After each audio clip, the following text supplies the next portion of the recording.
Kumusta mga bossing? Welcome ulit sa panibago nating gala. Grabe itong ride namin ni Kuis Emil at Kuis Moises. Hindi talaga planado. Akala nga namin hindi matutuloy kasi medyo nag-uulan pa nung umaga. At ang sabi nga namin sa isa't isa, saan ba talaga tayo pupunta? Wala talaga kaming konkretong plano kung saan sa Bataan ang destinasyon. Pero nabanggit ni Kuis Emil na never pa raw siyang nakapunta sa Mount Samat.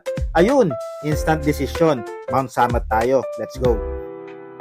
Pero syempre, bago umakyat, breakfast muna kami para may energy sa biyahe. Hindi pwedeng empty stomach, baka manginig tayo sa taas.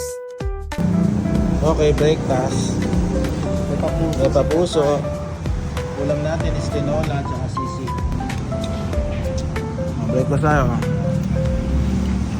Breakfast. Talagang na-enjoy naman talaga namin ang pag-akyat dito sa Mount Samat. Medyo maulan, basa ang kalsada, pero napakaganda ng dadaanan. Nakikita mo yung mga punong yan, parang yumayakap sa'yo habang dumadaan ka sa kalsada. Napaka-solid talaga dito sa Mount Samat.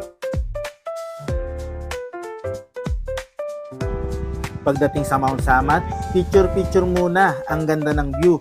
Solid. Parang sulit agad kahit ambon-ambon o umuulan. Video pala.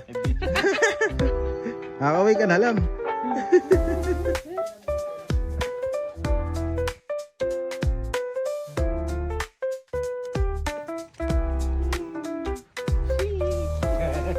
Pero ayan na, pagbalik namin sa parking, naku po, ayaw umandam ni Puti ang ating Aerox. Hala, anong nangyari? So yun mga bossing, may malaki tayong problema. Hindi natin alam kung makakauwi tayo. Ayaw umandam ng Aerox. Pero may power naman siya. So ang ano namin, suspecha namin dito sa may side stand, nag-aano siya, bumapali Ayan o. Resulta ng naka-tail tide pag umuulan. Buti na lang to the rescue agad si Kuis Moises. Tinulak ako hanggang makahanap kami ng motor shop. Ang hinala namin talaga, baka side stand switch lang. Pero sa pag-check ni Kuya Mekaniko, may pumutok palang fuse, kaya pala deadma si Puti. Salamat kay Kuya, mabilis niyang naayos. Salamat kay Kuya. Dito tayo sa may pilar ba to? Pilar Bataan.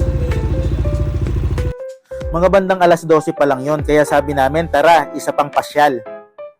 Naisip din naming pumunta sa Maribeles. Mahigit 1 oras din ang biyahe papunta sa Maribeles. Pero syempre, hindi rin naging madali ito. Habang nasa kaligitnaan kami ng kalsada, boom, hindi na naman umaandar si Puti. Fuse na naman ang sumuko. Naku, mukhang na-stress na sa adventure. At naghanap kami agad ng reserbang fuse para lang mag-start si Puti. Hindi namin alam kung bakit pabalik-balik ang problema. Pero tuloy pa rin ang ride, ulan man o umaraw. Medyo naligaw pa nga kami sa kalsada pero ang ganda rin ng lugar kung saan kami napadpad. Bonus spot kumbaga.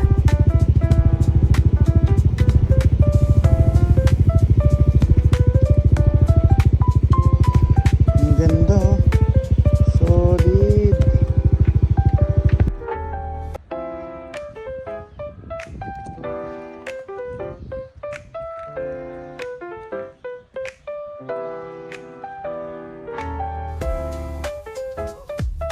Pagdating sa Panoypoy, hindi pa tapos ang challenge. Wrong way kami. Tapos nasabak pa kami sa makapal na putikan. Pero sige lang, laban lang. Nagbayad nga pala kami ganyanay ng 20 pesos para sa parking fee at 10 pesos para sa entrance. May kaunting lakarin papunta sa viewpoint pero sulit na sulit. Bago po tayo makarating sa Panoypoy view deck, yan po yung dadaanan natin. Tingnan yung mga sapatos namin. Parang di naman ng putik Pagdating namin sa view deck, grabe mga bossing, sobrang ganda. Napaka-fresh ng hangin, ang lawak ng tanawin, kita mo yung dagat sa baba, talagang babalik-balikan mo ito. Ang ganda. Sana maprotektahan din natin itong ganitong kagandang lugar para ma-enjoy pa ng mga susunod na henerasyon. Kahit maulan, walang plano, at ilang beses nasiraan ng fuse, super enjoy pa rin itong ride na ito. Iba talaga magkasama mo ang pinsan mo. Kahit anong aberya, tuloy pa rin ang saya. So mga bossing, salamat sa panunood. Hanggang sa susunod na gala, ride safe and God bless us all.